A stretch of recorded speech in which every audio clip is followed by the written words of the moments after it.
Olá, pessoal, sejam mais bem-vindos ao NUMEV, que é o nosso grupo de extensão. Vamos apresentar o nosso simpósio CIMEV agora. E estamos aqui com a doutora Silvia Calian, com o tema Ayurveda e integração na medicina veterinária. Ela é médica veterinária sistêmica e terapêutica integratista, com formação em acupuntura, homeopatia, medicina ayurveda e Theta Healing e constelação familiar. É fundadora do curso Ayurveda PET e idealizadora da vivência sistêmica e constelação familiar com cavalos e do workshop Amor, Cavalos e Constelação. É coordenadora pedagógica e docente do Instituto Constellari, docente do Programa de Formação em Medicina Veterinária Sistêmica. É um prazer apresentar para vocês, doutora Silvia Calian. O palco é todo seu, fique à vontade. Obrigada, Carol. Oi, gente. É um prazer estar aqui. Estou muito feliz com esse convite. Sempre quando a gente chega numa universidade, é um passo muito importante dentro das práticas integrativas, sinal que a gente está alcançando, né, um espaço que antes não era visto, não era aberto. A medicina veterinária integrativa, ela está tomando, né, uma força dentro desse campo acadêmico, e é um prazer fazer parte desse movimento e dessa entrada. E vamos falar um pouquinho hoje da base da medicina integrativa, da base da visão holística, que é a medicina Ayurveda.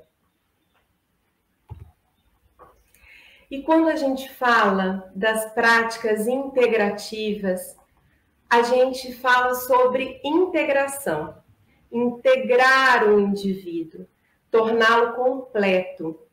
E hoje, o que a gente percebe dentro da própria evolução humana foi um fenômeno chamado antropomorfismo, ou seja, é a atribuição de aspectos humanos a objetos inanimados ou seres vivos de outras espécies. Então, o que eu brinco até na minha rotina clínica, nas minhas aulas, são esses atendimentos aos cachorrinhos e cadelinhas que eu chamo de Marco Aurélio e Maria Clara. Então, a gente acaba percebendo uma projeção desse tutor, um adoecimento mesmo da nossa espécie humana quando não aceita a outra espécie com a sua natureza, com o seu instinto. Então, integrar um animal é integrá-lo à própria espécie, à própria natureza. É dizer sim a essa vida, com tudo que nela existe, né? Então, quando eu interfiro na vida desse animal, eu estou gerando doenças, eu estou gerando sintomas comportamentais e que em algum momento, inclusive, pode chegar ao físico desse animal. Então, é muito importante que a gente olhe para esse meio onde esse animal está inserido. Por isso, hoje, eu vejo tanto sentido na visão sistêmica, né? Quando a gente olha não apenas para o animal, mas para o sistema familiar onde esse animal foi inserido. E é de muita valia que a gente traga essa consciência para o tutor, de que bicho é bicho, gente é gente, árvore é árvore e pedra é pedra, enfim, que a gente traga consciência dos reinos, inclusive nos colocando pertencente ao reino animal, porque a gente parece que chegou, né, no planeta, não reconhece tudo que veio antes. A teoria de Gaia traz isso muito bem. Então, um planeta que começa pelo reino mineral, e aí vem a água, possibilita o surgimento das vidas, aparece o reino vegetal e depois o animal. Por último, o homem chega habitando esse planeta. E muitas vezes o que a gente observa é uma postura de falta total de hierarquia, de respeito dessa ordem. Então, trazer essa consciência é muito importante. Hoje, sendo uma médica veterinária integrativa e sistêmica, eu digo que eu cuido do animal, eu trago para esse animal uma saúde, um equilíbrio, quando eu olho para essa família, para esse tutor.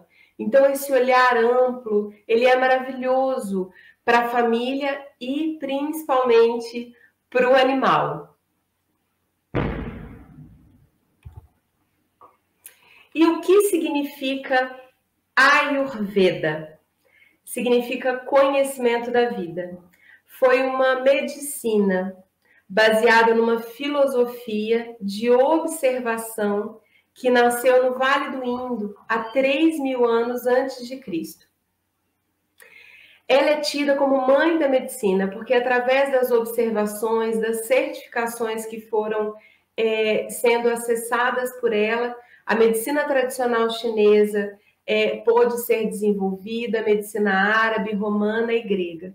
Então, ela é uma mãe, e por ser uma mãe, ela acolhe, ela recebe vários outros conhecimentos, várias outras técnicas que complementam o seu início, né? Visto que a Ayurveda é uma medicina muito primitiva, porém muito natural e muito simples, mas é preciso ter um olhar de observador para acessar no próprio corpo todo o seu conhecimento. Então, essas práticas integrativas, elas trazem também a necessidade de que o profissional se olhe, não apenas leia livros e faça cursos, mas que experimente no próprio corpo, que se integre enquanto ser humano, enquanto indivíduo, para que possa facilitar essa integração para outros, inclusive de outras espécies. E aí a doença, segundo a visão Ayurveda, ela é mais complexa do que a manifestação de sintomas. A doença, nessa filosofia, nesse conhecimento, ela inicia lá atrás, às vezes num padrão comportamental inadequado, numa forma de pensamento, numa emoção não sentida, em algo não aceito, e isso entra muito o que eu disse lá no início sobre o dizer sim a outra espécie. Porque se eu digo não para o outro, se eu não permito que ele seja a essência que ele carrega, com certeza eu estou contribuindo para o surgimento de uma doença posterior. Então, esse olhar observatório do nosso corpo é um olhar extremamente curativo e mais do que isso, preventivo, porque se a gente se olha, se a gente se conhece, se a gente se conecta ao que a gente sente, se a gente dá voz a isso, se a gente expressa o que a gente está sentindo e consegue organizar isso tudo, né, fazer aí um papel de autorregulação, ou mesmo que dependa, né, de um outro profissional, com certeza a doença ela não segue com força e muito possivelmente ela não chega à fase final, que é no físico. A medicina Ayurveda, ela traz que qualquer indivíduo, qualquer vida é composta por 5 elementos. E isso traz o entendimento dos doshas, que é a base da medicina Ayurveda. Quais são esses elementos? O espaço, chamado também heteroprana, o ar, o fogo, a água e a terra. O equilíbrio entre esses 5 elementos impede o surgimento de uma doença. Então, o Ayurveda, ele sempre preconiza o equilíbrio. Então, seja através de uma alimentação, seja através de uma atividade física, seja através de uma técnica, o que a gente busca é sempre equilibrar esses 5 elementos. E como a gente equilibra? A gente nunca tira um elemento que está em excesso. A gente complementa aquilo que falta. Então, a gente sempre olha para o que está faltando. Essa informação ela é muito importante e ela traz um entendimento muito grande depois de todas as técnicas, porque é uma medicina simples, é uma medicina do toque, é uma medicina do contato, da observação, da entrega. Então, se está frio, eu preciso de colocar calor. Se está muito quente, eu preciso de colocar um pouco mais de frescor. E a gente consegue tudo isso através das práticas integrativas. Isso é muito visto dentro da medicina tradicional chinesa, quando a gente trata plenitude e deficiência. E aí a gente vai sedar ou tonificar. É a mesma coisa, só que aqui na Ayurveda a gente trabalha com recursos mais simples. A gente não entra com essas práticas mais invasivas, como as agulhas. E aí, quem são os doshas? Então, esses 5 elementos, eles formam os 3 doshas, que são biotipos, que se traduzem em características físicas, comportamentais, nas próprias doenças. Então, esses doshas são 3, apenas 3, que é o Vata, regido por éter e ar, o Pitta, regido por fogo e água, e Kapha, regido por terra e água. Eu acredito que quem já tenha ouvido falar em Ayurveda, com certeza, em algum momento ouviu falar também sobre os doshas. Então, como eu disse, esses doshas, eles são responsáveis pelas características, tanto de nós, humanos, quanto dos animais. Então, quando a gente conhece um pouquinho a teoria por trás desses doshas, a gente já entende alguns processos que esses animais e nós também podemos desenvolver, como doenças, como padrões comportamentais, traços mentais. E é importante, dentro disso, trazer também um pouco sobre o campo mórfico. E como eu não deixei lá para vocês na referência, eu até trago aqui um livro super novo, que na verdade vem de uma pesquisa antiga do Rupert Sheldrake, mas ele é o grande descobridor, o cara que acessou e descreveu primeiramente sobre os campos morfogenéticos. Então, esse livro, Os Cães Sabem Quando Seus Donos Estão Chegando. Vale a pena, é uma leitura muito rica, principalmente para quem gosta dessa parte mais integrativa e sistêmica.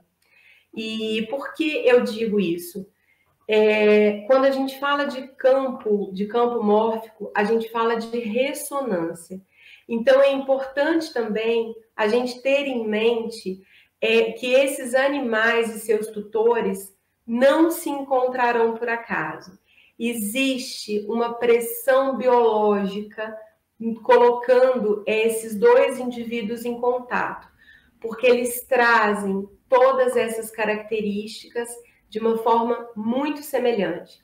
Então, hoje, a gente também abriu os olhos para perceber que tutores com câncer tem animais que possivelmente apresentarão câncer em algum momento, ou já apresentaram. Tutores muito ansiosos trazem animais muito ansiosos. Então, esse olhar e essa percepção, ela hoje é comprovada por tudo que Rupert trouxe para a gente dentro da teoria dos campos mórficos.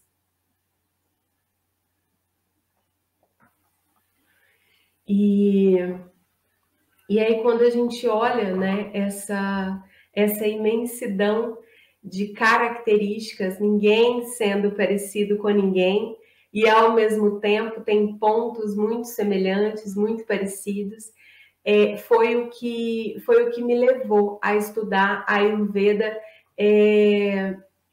dentro da medicina veterinária, né, aplicada à medicina veterinária.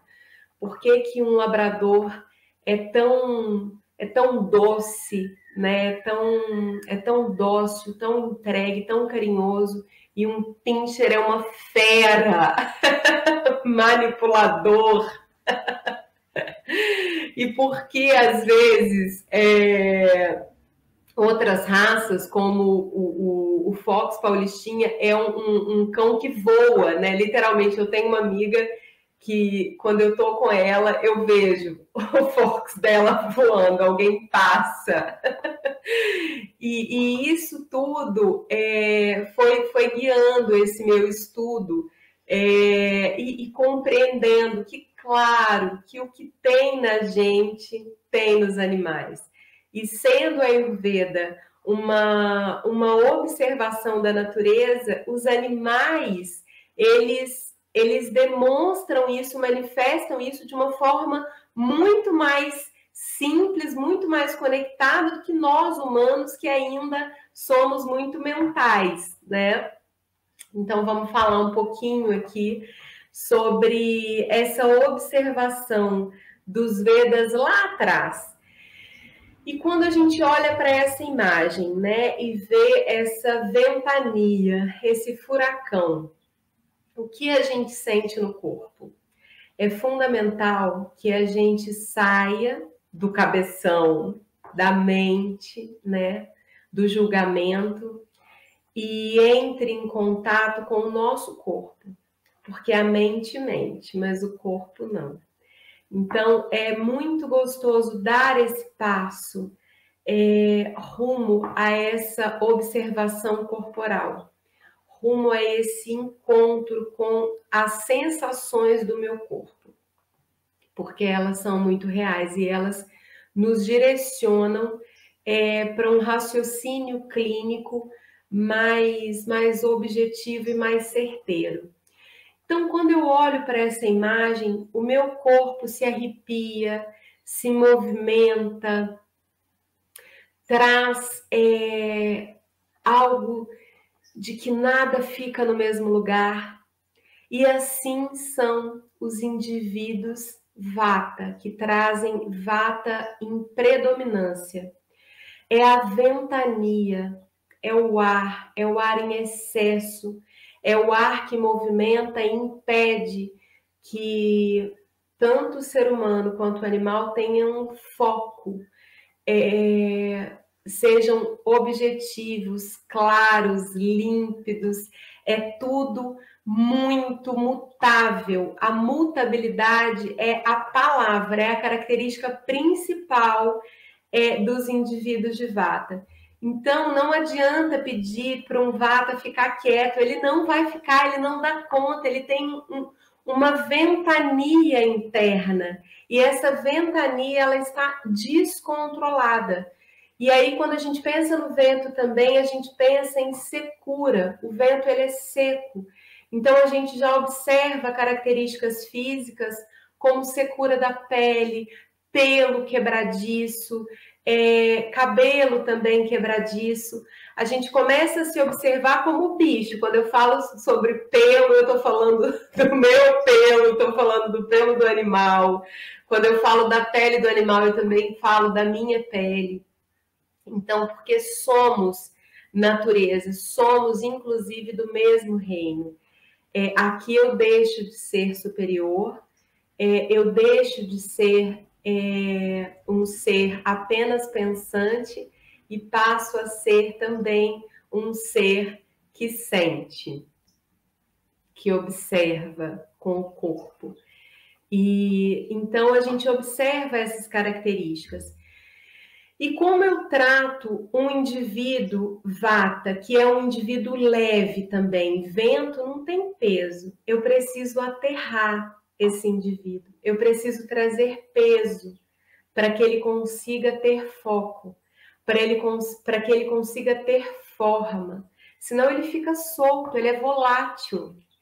Eu brinco que as pessoas de vata são pessoas, e os animais também, mas eu aposto que alguém aqui vai identificar logo, algum amigo, alguém da família.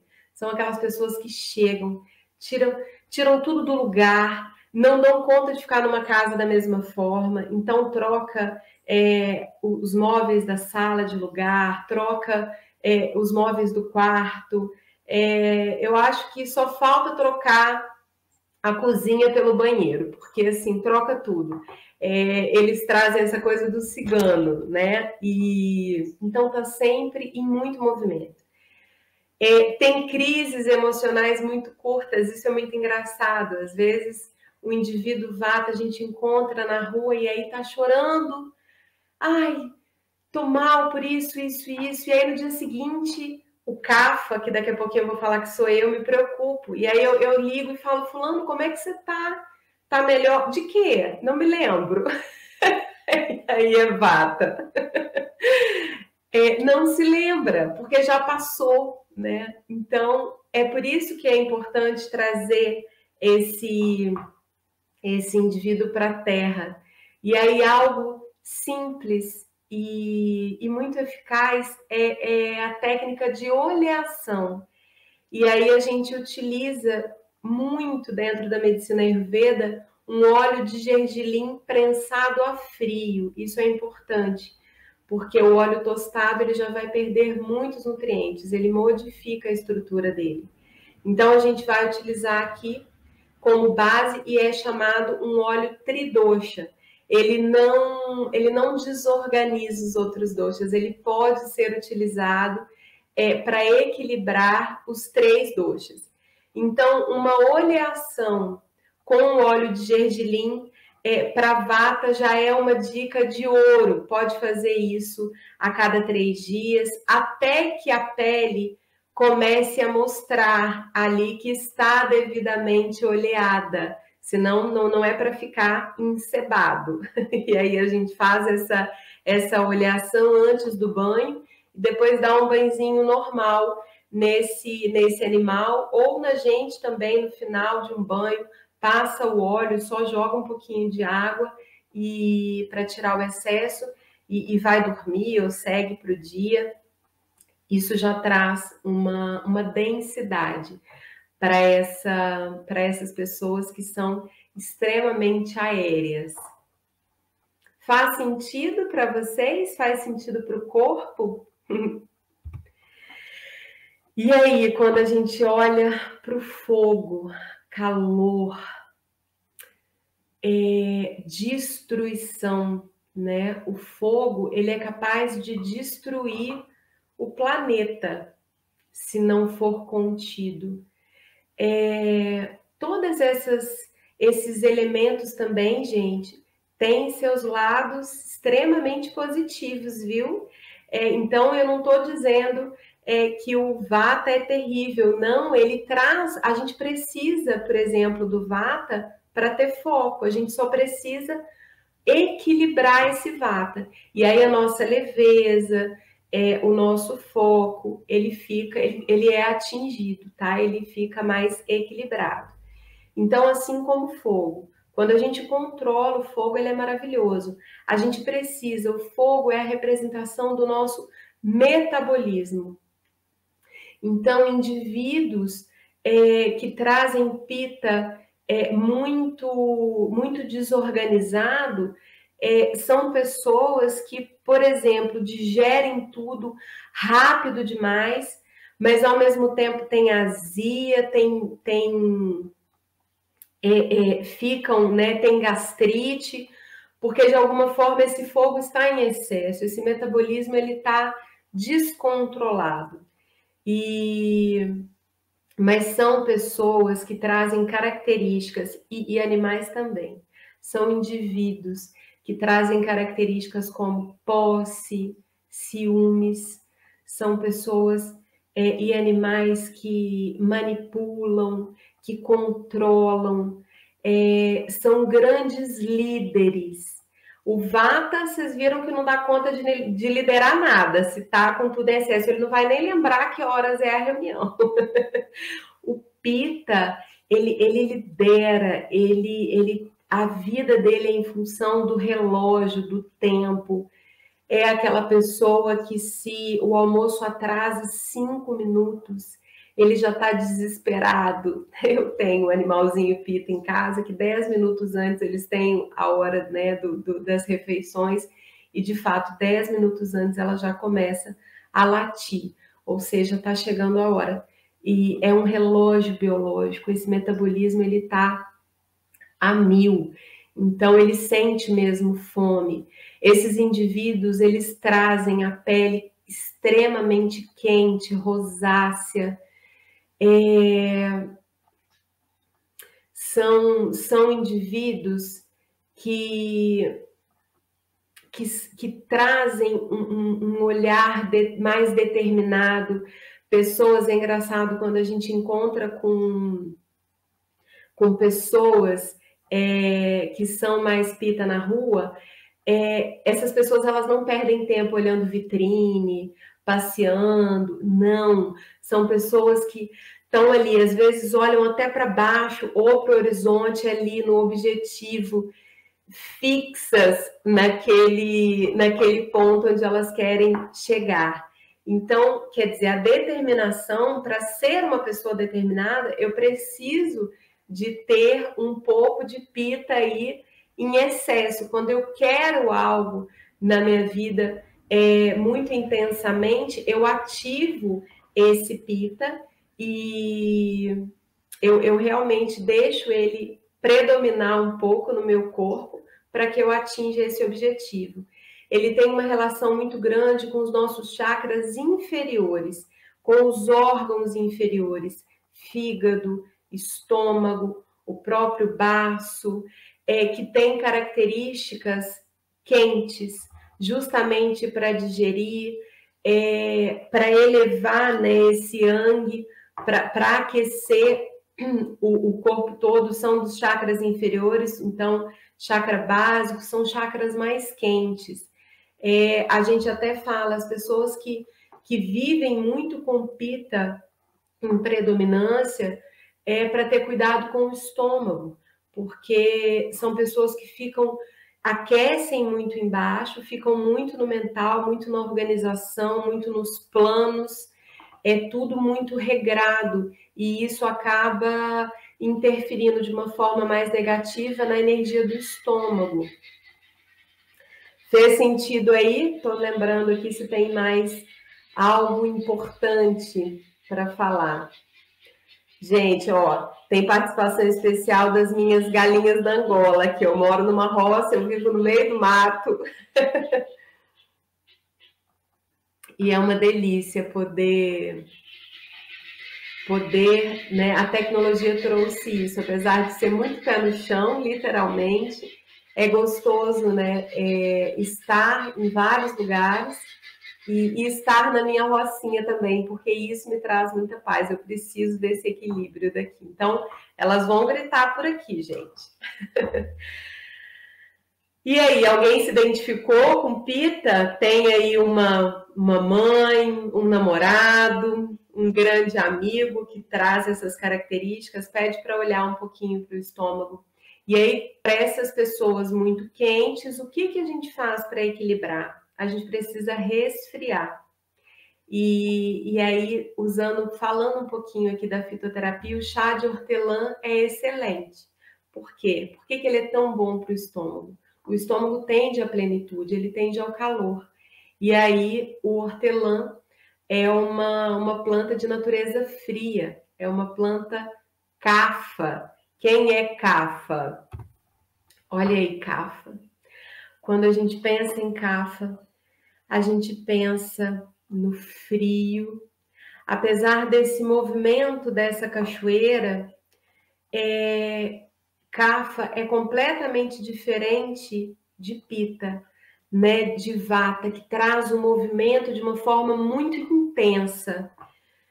Kapha é mais estável, ou pelo menos passa uma imagem de maior estabilidade emocional, uma saúde mais estável. Kapha dificilmente adoece, são aquelas pessoas que a gente fala, nossa, o fulano é uma rocha, não adoece nunca, mas quando adoece, Kapha vai para a cama, porque tende, inclusive, a uma cronicidade.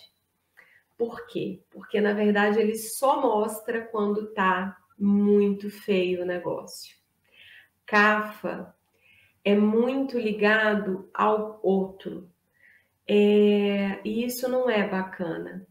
A gente, depois que entra para essa parte integrativa, sistêmica, a gente entende a importância de olhar para a gente primeiro, de se acolher, de se tratar, para que a gente fique forte, saudável para cuidar do outro, né?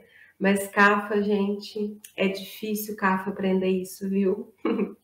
Então, tende à cronicidade, porque quando Kapha vai olhar, aquilo já tomou conta do corpo todo. Kapha é extremamente emocional. As águas, né? As águas têm uma relação muito grande com as nossas emoções. As águas têm uma relação com os nossos chakras, com o nosso chakra mediano, que é o chakra cardíaco, o chakra dos ressentimentos, das mágoas, né? Mágoas, águas más. E a água suja, né? A gente, quando guarda essas emoções não vistas, não olhadas, é como se a gente poluísse o nosso próprio corpo, né? Somos, em maioria, água. E o corpo dos animais, né, trazem essa característica. Então, se eu não olho para as minhas emoções, eu poluo as minhas águas. E isso a gente hoje estuda em terreno biológico, né? Não adianta ter um peixinho saudável, ter uma célula linda, dentro de um aquário com muito lodo, né? Com muita sujeira, com água fosca, com uma água não límpida, translúcida. Esses peixinhos não terão oxigênio suficiente, e isso vai desencadear também uma série de sintomas desagradáveis aí. Então, cuidar dessa nossa parte emocional é muito importante. E Kapha não olha para isso. Kapha implode, né, para não explodir para o outro. Então, são as pessoas extremamente maternais, os homens extremamente paternais. Então, são pessoas acolhedoras, aquelas pessoas que a gente quer ficar perto, que a gente sabe que pode contar qualquer hora do dia ou da noite. Porque Kapha não tem limite. Kapha é a doação. Só que é uma doação que a gente, quando entende isso, vê que é uma doação mentirosa, né? Não é real. Porque quando a pessoa não tem limite, ela não sabe dizer não. Então, ela diz não para o próprio corpo, né? Para as próprias vontades. Então, é muito importante que a gente encontre o nosso contorno, até onde eu consigo chegar. Se eu ultrapassar, né, essa minha linha, eu me prejudico. E aí, se eu me prejudico, eu também não estou sendo verdadeira, inteira, integrada para o outro. E a gente fala aqui também com CAFA, para as pessoas, né, que trazem CAFA e para os animais, a gente cuida muito dos rins também. Por essa questão da água, são pessoas que retêm muito líquido, porque está tudo retido, né, gente? Todas as emoções estão retidas. Então, é claro que essa água também fica retida. Então, a gente trabalha muito a ingestão de água e o aquecimento. O que evapora a água? O calor. Então, a água traz uma umidade e um frio muito grande para esse corpo. Pessoas de CAFA são pessoas mais frias, pezinho frio, extremidade fria. Os animais também. A gente, quando olha para os indivíduos, para os animaizinhos muito CAFA, a gente observa os coxins mais frios, e mesmo no calor muito intenso. Então, como equilibrar CAFA? Introduzindo nessa dieta alimentos de natureza quente. Então, a gente trabalha muito gengibre, cúrcuma, são para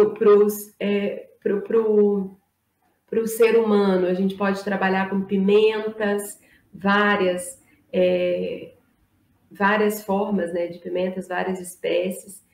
E então é isso, a gente vai trabalhando com a parte da dieta, né, a dietoterapia, como também a mudança de padrões ali da rotina que são prejudiciais. Então, a gente coloca para a CAFA uma rotina contendo aí atividades físicas, porque CAFA, gente, também não é de muita atividade física. CAFA é lento para acordar, são aquelas pessoas que precisam de uma garrafa de café para acordar, sabe?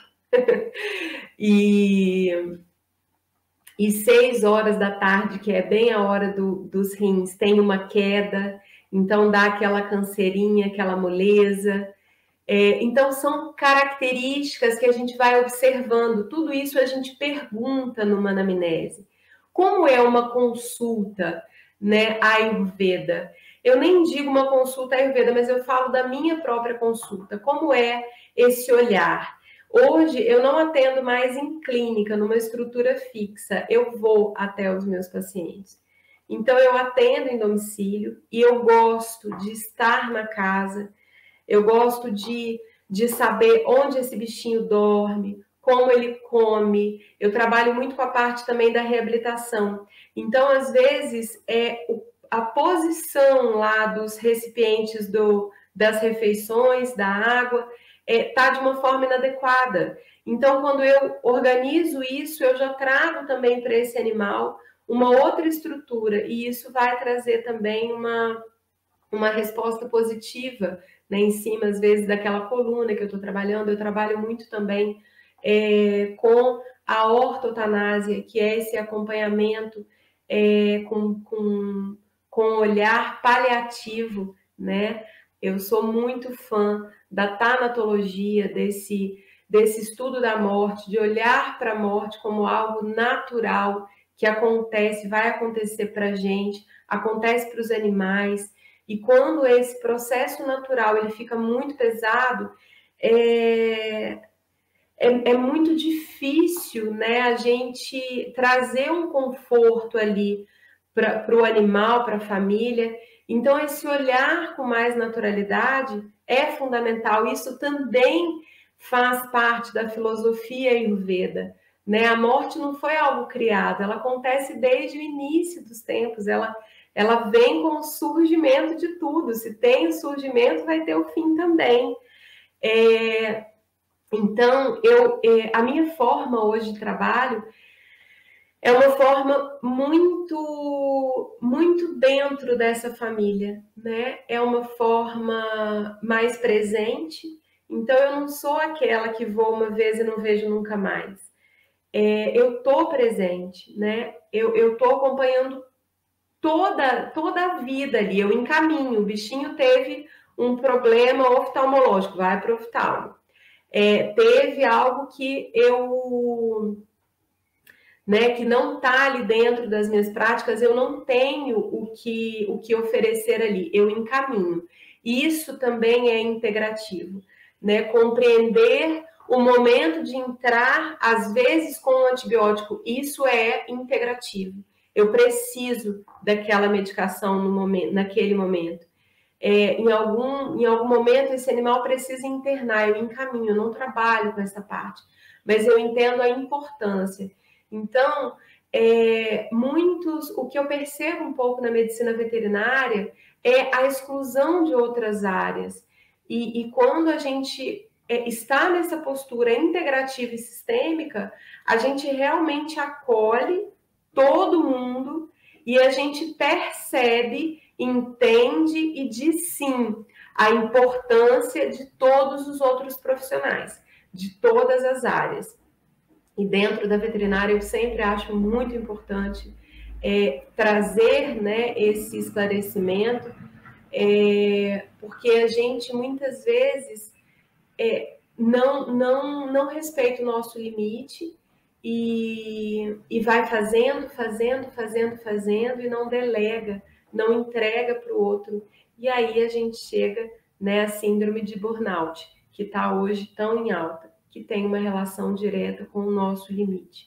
Então, tudo isso que a gente está falando é sobre autoconhecimento, sobre autoaceitação, sobre autoacolhimento. E aí eu já falei aqui um pouquinho dos chakras, seguindo até o que a gente viu dos chakras básicos aí, né, dos chakras inferiores, que a gente tem o chakra básico, o umbilical e o plexo solar, são chakras extremamente quentes, portanto, as pessoas que têm pita mais em desequilíbrio, elas tendem a ter alterações nessas regiões. Nós temos aí o chakra cardíaco mediano, que equilibra, inclusive, os outros chakras. Daí a importância da gente cuidar do nosso lado emocional, do nosso campo emocional, olhar para isso, porque isso também ajuda no equilíbrio do todo, é fundamental. E aí a gente tem aqui um pouco mais do Kapha. E Vata tem uma ligação com esses chakras mais sutis. A gente precisa de Kapha em equilíbrio para ter fé, para ter intuição, para que a nossa expressão seja mais verdadeira, né? A gente fala muito do chakra laríngeo, do frontal e do chakra coronário. São chakras que trazem para a gente o acesso a pontos mais sutis e que são fundamentais também, né, para as nossas crenças, para o acesso ao que a gente é. Então, todo mundo é importante.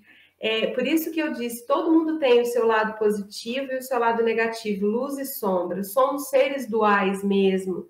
E é importante, para acessar a luz, a gente vai ter que olhar para a sombra.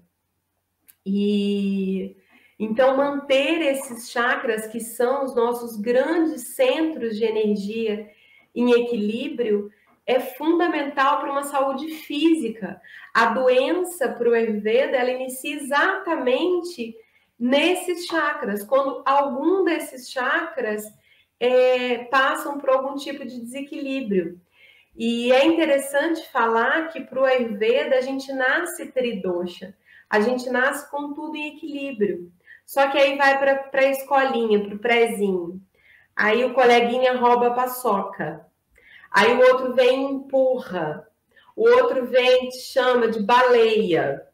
O outro vem e te chama de quatro olhos. E aí, gente, começa o furdunço. É aí que a doença começa. E é aí que também a nossa saúde começa, sabe? Quando eu começo a me aceitar com as minhas características. Se eu sou mais gordinha, ok, vou olhar para isso, mas eu tô bem, eu não tô eu não estou me sentindo muito acima do peso, a minha alimentação está ok, está bem, um pouquinho acima do peso, a gente sai daquele, né, de um padrão que foi ditado, né, em algum momento. Se eu uso óculos, qual o problema, né? E então a natureza, uma das coisas mais lindas que a natureza me ensina todos os dias é o olhar para a diversidade, né? E a natureza se equilibra.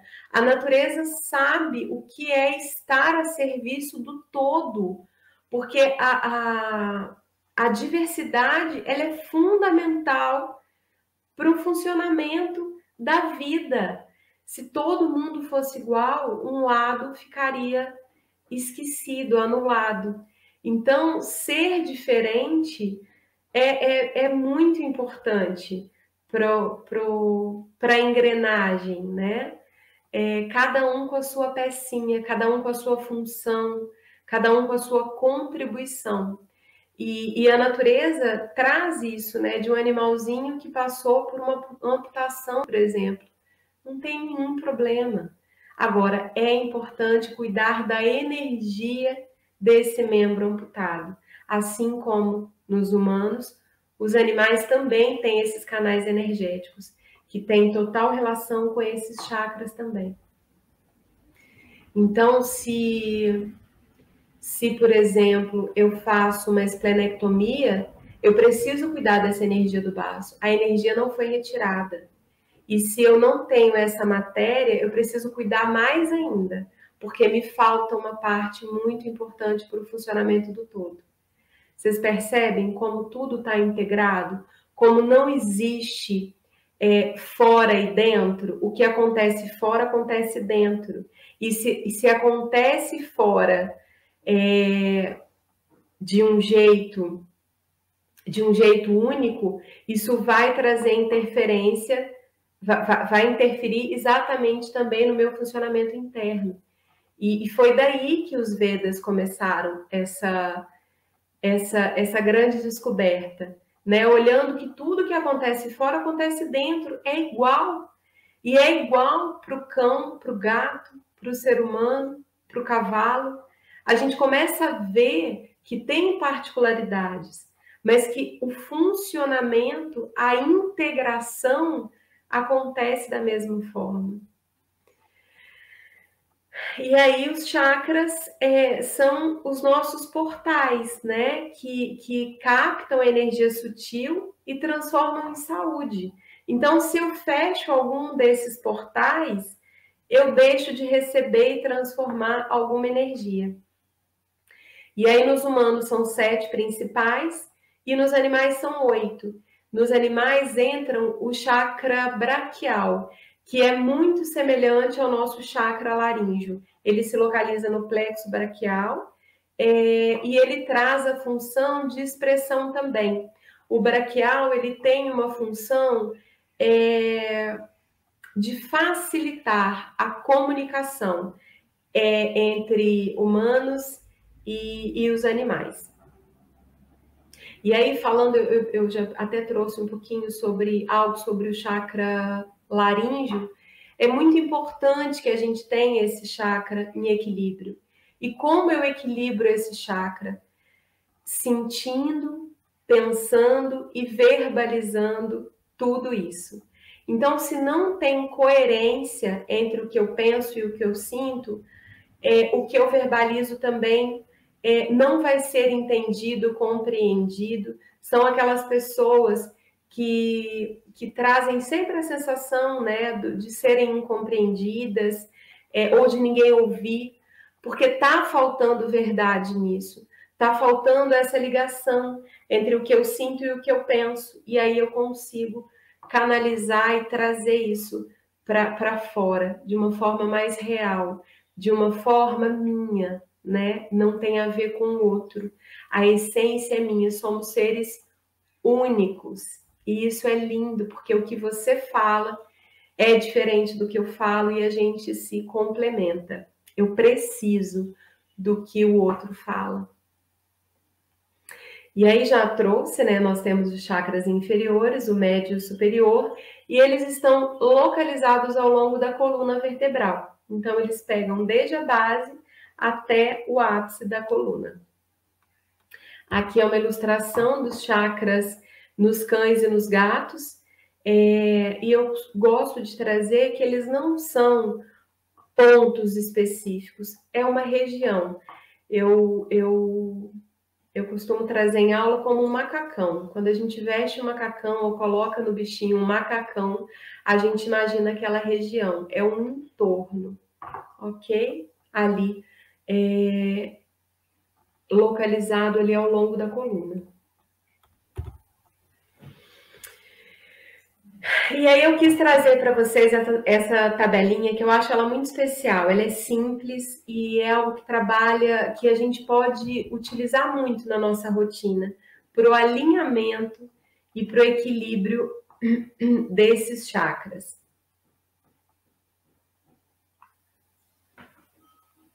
Então, a gente tem o 7 ali juntinho com o laríngeo, eu coloquei o braquial. E aí a gente tem alguns óleos essenciais e alguns cristais que a gente pode utilizar. Como eu utilizo isso?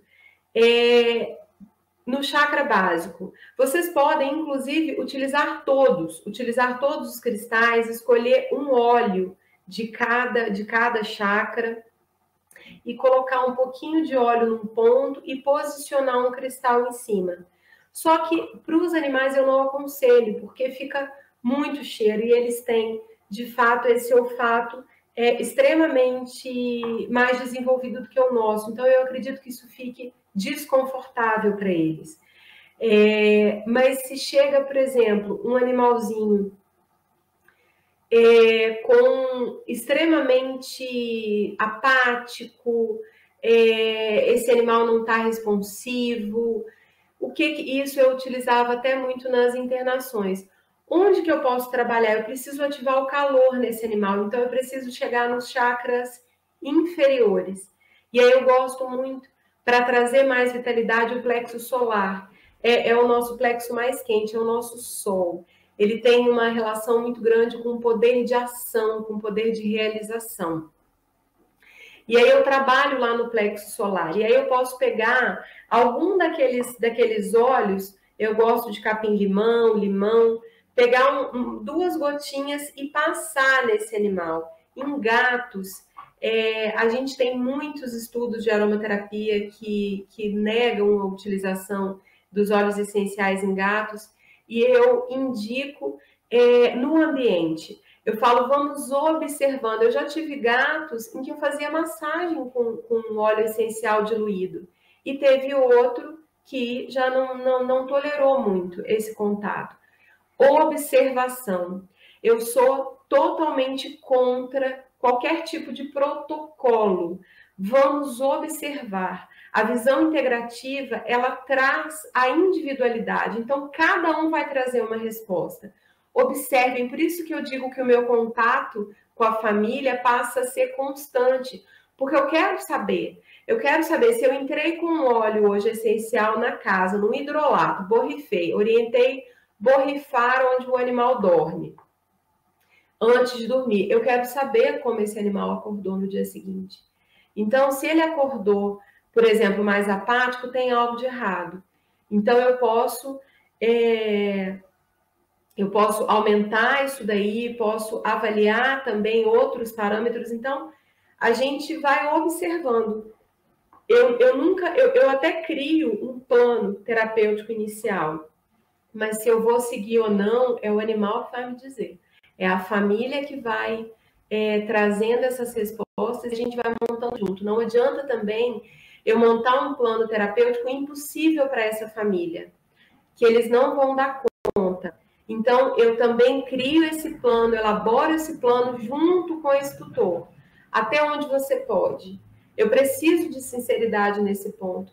E esse tipo de abertura, gente, traz uma confiança muito grande entre a gente. Cria-se, de fato, um triângulo super necessário do médico veterinário, terapeuta, porque a gente já está no olhar aqui de terapeuta, tutor e animal. Aí a gente consegue um resultado fantástico. Se falta algum desses pontos, o tripé não se equilibra. Então, é fracasso, com certeza, dentro de um tratamento. Então, vocês podem utilizar, se o animal, por exemplo, já está agitado demais. Um óleo que eu sempre tenho comigo, gente, é o óleo de laranja. Eu acho que vale principalmente laranja doce. É um óleo que eu gosto muito de ter dentro com o meu material. Ele anda na minha bolsa. Porque às vezes a gente encontra um tutor, é comum nesse tipo de abordagem que a gente traz para essa família.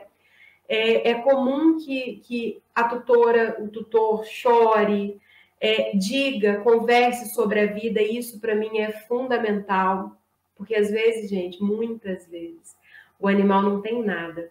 O animal está só ali espelhando uma questão muito profunda dessa família.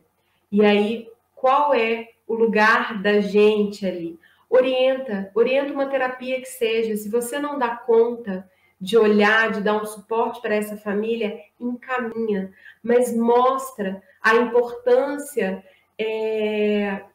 dentro do tratamento, essa pessoa se olhar. Isso é fundamental para o resultado. E quando a gente coloca isso para o tutor, é claro que ele vai fazer. Ele vai fazer muitas vezes pelo animal. E é aí que está o ponto lindo das nossas relações. Não é que o animal seja inferior ao ser humano, nada disso. A gente está se curando junto. A gente está numa relação de igualdade. A gente se encontra por informações semelhantes lá do campo mórfico. A gente vai chegar e vai trocar experiências. Por isso que quando, às vezes, o tutor também chega muito culpado, falando, eu tive câncer agora, eu tive câncer de mama, minha cadelinha também está apresentando o mesmo problema, isso é culpa minha. Não, você não é tão importante assim. Você não é tão grande assim.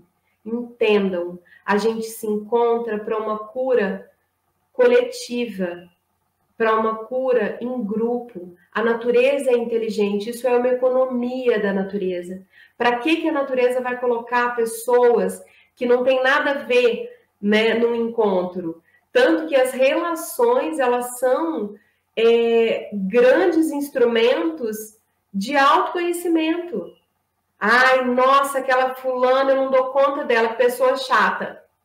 Onde é que está a fulana chata dentro de você? Isso dentro da veterinária sistêmica a gente trabalha muito, porque a medicina veterinária traz uma dor, né, com o tutor, uma dificuldade. Eu gosto mais de bicho do que de gente. E tem algum ponto aí que precisa ser olhado. É claro que eu preciso gostar mais da minha espécie, né? Ou pelo menos olhar para a minha espécie. Porque senão eu coloco esse animal num lugar de todos que eu queria que tivessem na minha vida e não estão, porque de alguma forma eu rejeitei. E colocar esse animal nesse lugar, eu coloco esse animal no lugar de ser humano. E isso começa também um grande processo de adoecimento do sistema todo, gente, porque está todo mundo fora do lugar. O bicho não está sendo bicho, eu não estou sendo ser humano, estou querendo virar Mowgli. Entendem? Como é profundo isso? Como realmente falar tudo isso em uma hora é pouco, é desafiador. Porque eu nem estava com nada disso para falar, viu? Mas a gente começa eu falo que a medicina veterinária integrativa e sistêmica, para mim, foi o grande caminho de conhecimento e compreensão do ser humano, porque foi o caminho para o meu autoconhecimento, para eu me entender. Por isso que eu tenho uma estrada muito longa. Eu comecei lá atrás na fonoaudiologia. Minha primeira graduação foi fono. E aí eu não entendia, vem fono, vem medicina ayurveda, vem medicina chinesa, massoterapia, veterinária, constelação familiar. Hoje eu entendo todo esse caminho. Foi o caminho que me levou até mim. Então, qual é o caminho que vocês estão fazendo para chegar até vocês? Porque tudo que a gente faz tem um propósito, tem um porquê. Nada está em vão, está solto. A gente está seguindo as informações do nosso campo. E às vezes a gente está trazendo lealdades inconscientes que nos levam a um local que não precisa mais.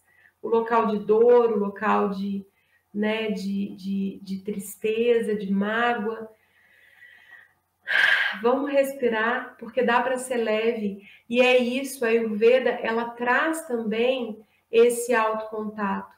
Se está quente, eu preciso resfriar.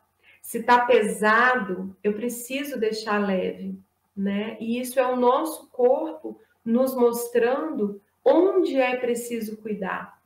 E na grande maioria delas, onde está precisando de cuidar é no coração. Por isso eu sempre tenho esse óleo de laranja doce ou de flor de laranjeira, que é bem difícil de encontrar. Pode ser o óleo essencial de laranja doce.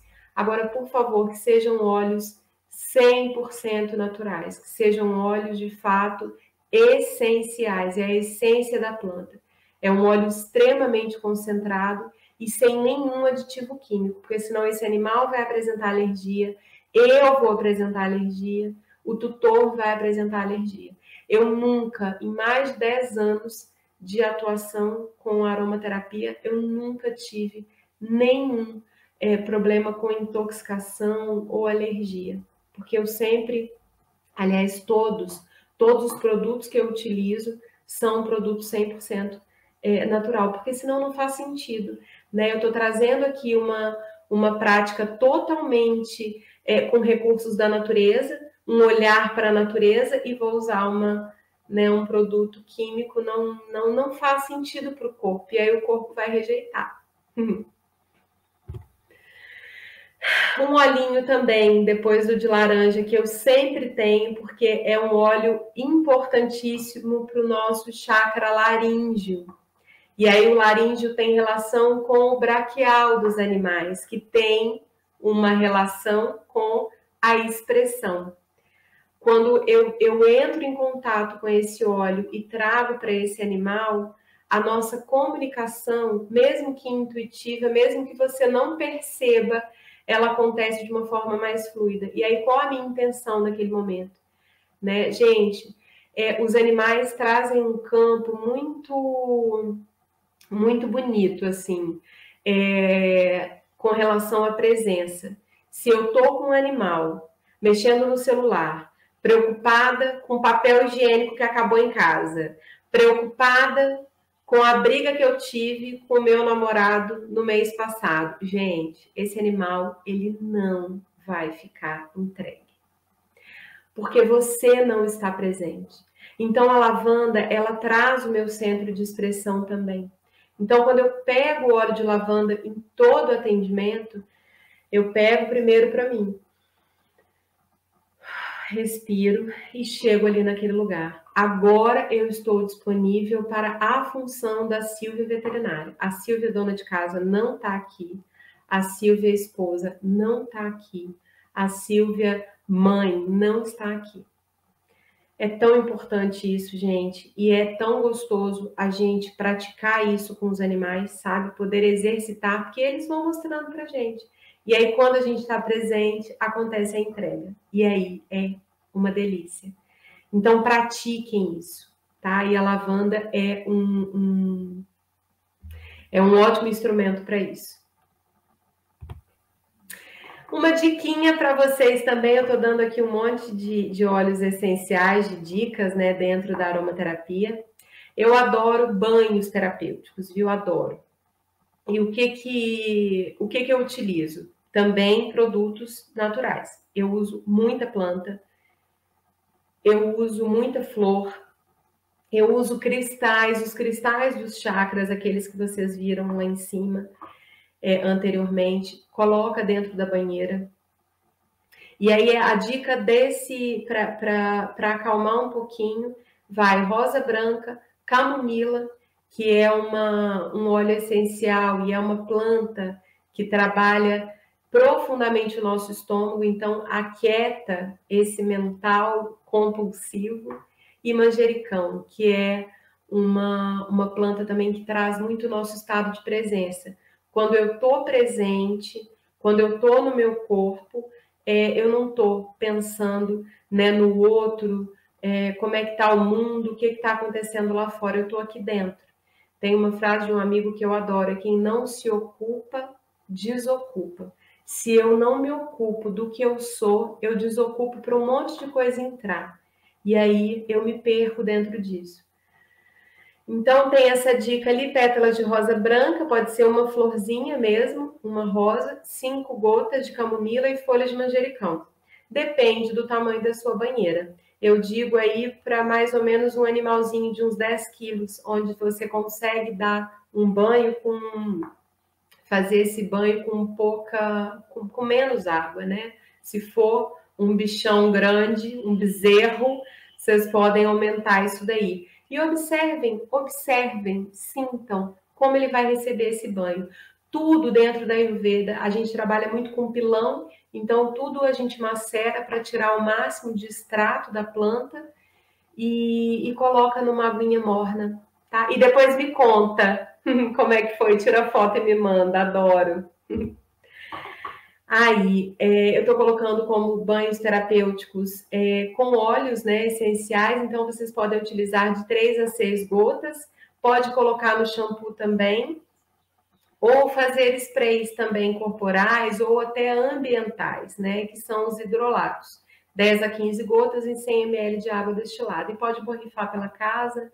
E aí vale, hoje tem tanto material sobre aromaterapia, eu também me coloco à disposição para orientar vocês mais profundamente. E tem um curso também, Ayurveda Pet, onde eu falo bastante de tudo isso, ok? Fazendo aqui, gente, o marketing, né, pessoal? Geoterapia com banho terapêutico é um recurso que eu uso demais da conta. A argila, gente, a argila é o elemento que a gente tem na natureza com a natureza mais fria. É quase que congelante. Então, sabe a alergia quando o bichinho tá pegando fogo, cheio de pereba, vermelho, quente, agitado? Ele tá aqui com a compita aqui, banho de argila. E aí vocês podem fazer um macerado de argila. Eu gosto muito de acrescentar arnica, que é uma plantinha simples de encontrar no mato. Ela é cicatrizante, é uma planta maravilhosa. E aí eu macero a arnica e misturo nessa argila. E aí buzunta, gente. Buzunta, sabe? Termo técnico. O bichinho. Se não está no corpo todo, por exemplo, eu também aproveitando para dar essa dica, que é muito bacana, por exemplo, uma tendinite, algo muito pontual na gente, quando bota a mão, tá pegando fogo. Pega também uma argila e passa um papel filme, deixa uns 40 minutos, para equilibrar aquele calor, levar um pouco de frio para onde está pegando fogo, ok? A gente leva Kapha e Vata para onde está muito pito, onde só tem fogo. E aí depois, como é que eu faço? Eu não sou do shampoo, do condicionador, do secador, eu não sou de nada disso. O que eu oriento para o tutor em casa?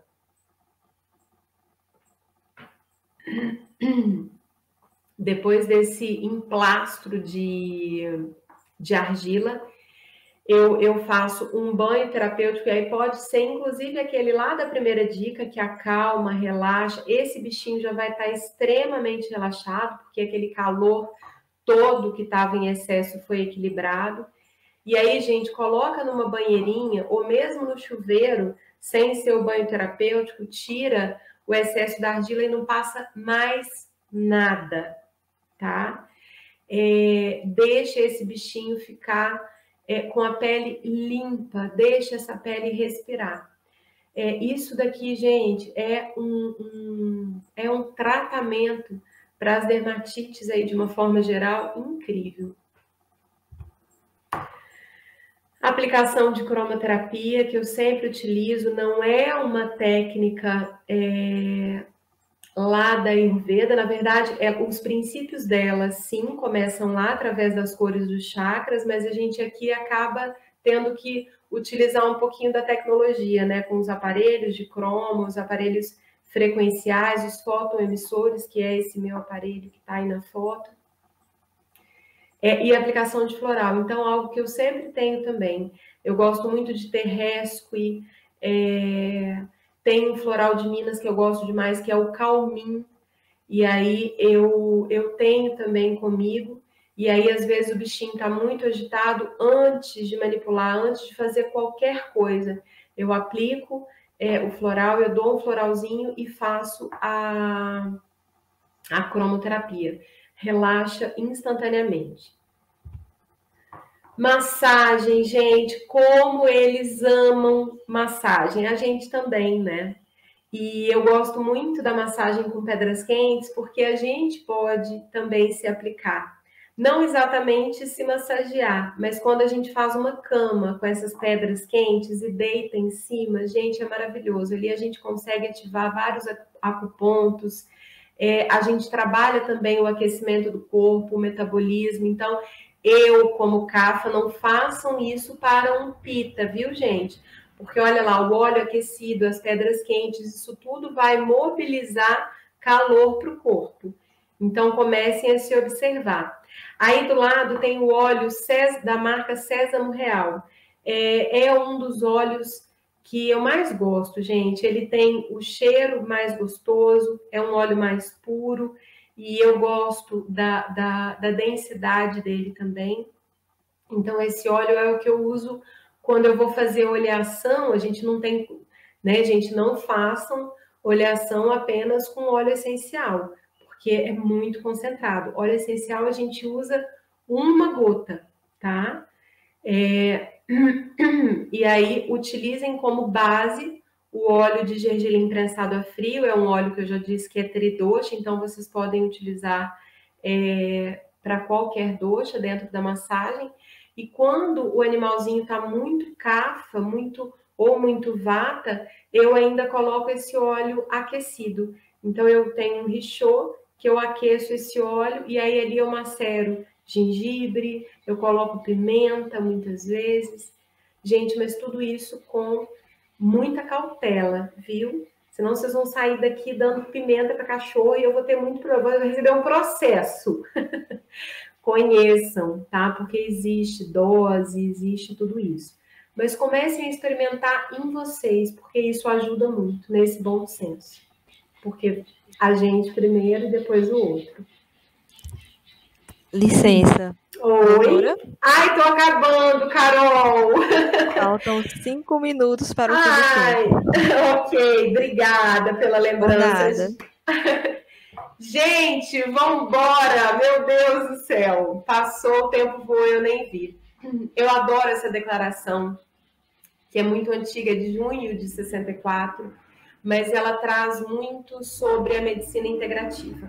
O médico deve ter a liberdade, no tratamento de um paciente, de usar uma nova providência diagnóstica ou terapêutica, se em seu julgamento isso oferecer esperança de salvar vida, restabelecer saúde ou aliviar sofrimento.